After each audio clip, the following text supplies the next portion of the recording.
Now, billed as Asia's premier defense forum, the Shangri-La Dialogue will see more than 40 countries attending this year's summit to discuss critical security challenges in the Asia-Pacific region. And for what to watch out for and what could emerge from the meetings, we're joined by CNA's senior China editor Olivia Siong and senior correspondent for ASEAN Leong Wai Kit. Ollie Wai Kit, great to have you with us. Now, Wai Kit, let's start with you.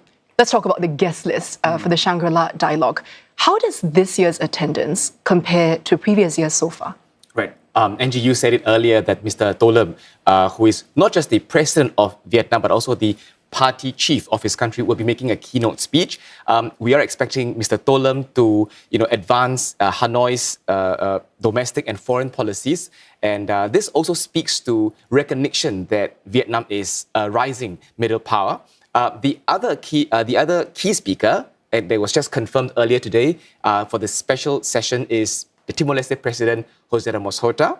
And this is, of course, Dili, the newest ASEAN member. And Timor-Leste is also a country that has experience in post-conflict peace building.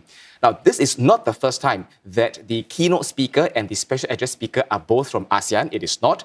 But this time around, it also gives ASEAN, if you will, more platform to advance ASEAN's agenda as well as interests in this geopolitical complex situation. Now, Ollie, what do you know about the Chinese representation? Yeah, we're just getting some clarity on that, confirmation of lots of speculation and chatter. The representation from the Chinese is similar to last year's, mostly a delegation of military experts and scholars. This marks a second year that the Chinese Defense Minister, Dong Jun, looks like he will not be present at this security summit. We do know that US Secretary of War Pete Hegseth will be present and speaking. But back to the Chinese, leading the delegation this year is Major General Meng Xiangqing. He's a professor of the Chinese People's Liberation Army's National Defense University, and military experts that I have been speaking to say that he's an expert in international security issues. He regularly appears in state media in China talking about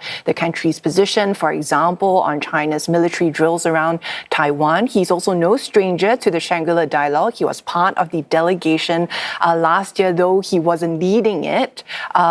Notably, also back then last year, he had given interviews to Chinese media rebutting comments made by the Philippines Defense Secretary in his speech on the South China Sea. And earlier today in Beijing, the Chinese Defense Ministry held its regular briefing. My colleague Rebecca Mateo posed a question to the spokesperson to ask about China's considerations with its makeup of its delegation to this event. Could the spokesperson share more details about China's delegation to this weekend's Shangri-La Dialogue in Singapore, including who will lead the delegation and the considerations behind it? And also more broadly, how does China view the dialogue's role as a security summit platform amid current global developments? Thank you. 中国人民解放军专家学者代表团将应邀赴新加坡参加第23届香格里拉对话会。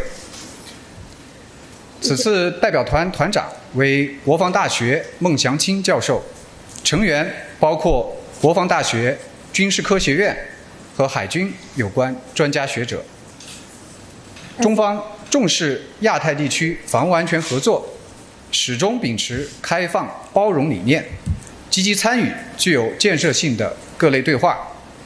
这次派出的专家学者将深入阐释中方的理念倡议，致力于增信事宜、凝聚共识、深化合作，共同为维护亚太和平稳定贡献智慧力量。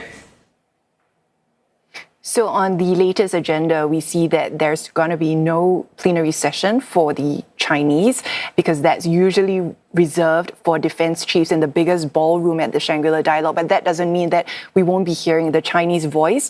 According to the agenda, Professor Meng is expected to speak at a special session on Saturday.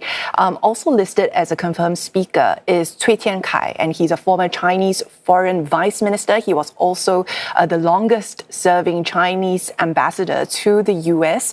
Notably, he'll be speaking at a special session also on Saturday. This is a smaller session compared to the plenary. Along alongside a deputy commander from the US Indo-Pacific Command. So we'll be keeping a close eye on that. But perhaps the bigger point here is analysts are looking into what does this signal about how Beijing views the Shangri-La Dialogue itself. It would seem the representation shows that it may be placing less emphasis on this, but also fielding people who are very familiar and comfortable with talking about China's position on international security issues, perhaps pointing to his view, according to some analysts that I've spoken to, that the Shangri-La Dialogue is a platform for it to correct what it sees often as misperceptions of China, and instead using the Xiangshan Forum that is held in Beijing, which is often seen as its answer to the Shangri-La Dialogue, as a platform where it is able to talk about its position on its own terms. Yeah. Now, Wai Kit, meanwhile, we know that Vietnamese President Tho Lam has been making quite a strong foreign policy push, both domestically as well as on the world stage. What can we expect then from his keynote speech at the dialogue this weekend? Right. Many analysts don't expect that there will be a departure, of foreign policy of Vietnam. So we are likely to hear very repeated keywords that he has been making about foreign policy, whether at home or abroad. So we're likely to hear keywords such as the need for self-reliance, the need for strategic autonomy, and that Vietnam will not want to choose sides. What I'm also looking out for is not just what's being said at the Shangri-La Dialogue platform, but the sideline activities behind closed doors kind of discussion. Now, traditionally, you will remember that Vietnam depends heavily on Russia for weapons and weapon supplies, but the Russia-Ukraine conflict had exposed vulnerabilities. So platforms like the Shangri-La Dialogue, a defense platform, would perhaps give Vietnam an opportunity to seek partnerships that could help Vietnam achieve its own domestic goals of defending itself early and from afar. Yeah, Ollie, Wai Kit mentioned earlier, taking sides or having to choose sides.